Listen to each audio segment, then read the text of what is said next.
Difficult question. In 2017, there was a mosque shooting in Quebec City. 6 people died, 5 others seriously injured.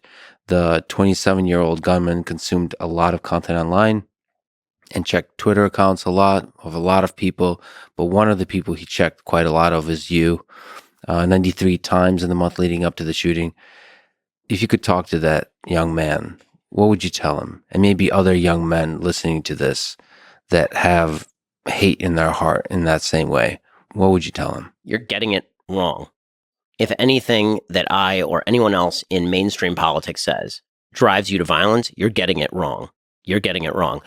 Now, again, when it comes to stuff like this, I have a hard and fast rule that I've applied evenly across the spectrum, and that is I never blame people's politics for other people committing acts of violence unless they're actively advocating violence. So when a fan of Bernie Sanders shoots up a congressional baseball game, that is not Bernie Sanders' fault. I may not like his rhetoric. I may disagree with him on everything. Bernie Sanders did not tell somebody to go shoot up a congressional baseball game. When a nutcase in San Francisco goes and hits Paul Pelosi with a hammer, I'm not going to blame Kevin McCarthy, the House Speaker, for that. When somebody threatens Brett Kavanaugh, I'm not going to suggest that was Joe Biden's fault, because it's not Joe Biden's fault. I mean, we can play this game all day long, and I find that the people who are most intensely focused on playing this game are people who tend to oppose the politics of the person, as opposed to actually believing sincerely that this has driven somebody into the arms of the god of violence. But, I have 4.7 million Twitter followers. I have 8 million Facebook followers. I have 5 million YouTube followers.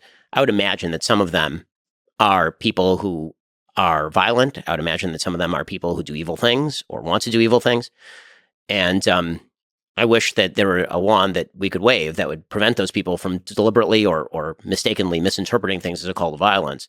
It's just a negative byproduct of the fact that you can reach a lot of people. And so, if somebody could point me to the comment that I suppose, quote unquote, drove somebody to go and literally murder human beings, then I would appreciate it. So I could talk about the comment, but I don't, mainly because I just think that if we remove agency from individuals, and if we blame broad scale political rhetoric for every act of violence, we're not going to, the people who are going to pay the price are actually the general population, because free speech will go away.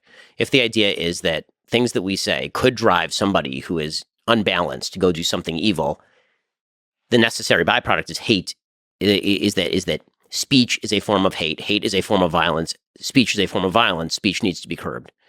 And that to me is deeply disturbing. So definitely that 27-year-old man is the only one responsible for the evil he did. But what if he and others like him are not nutcases?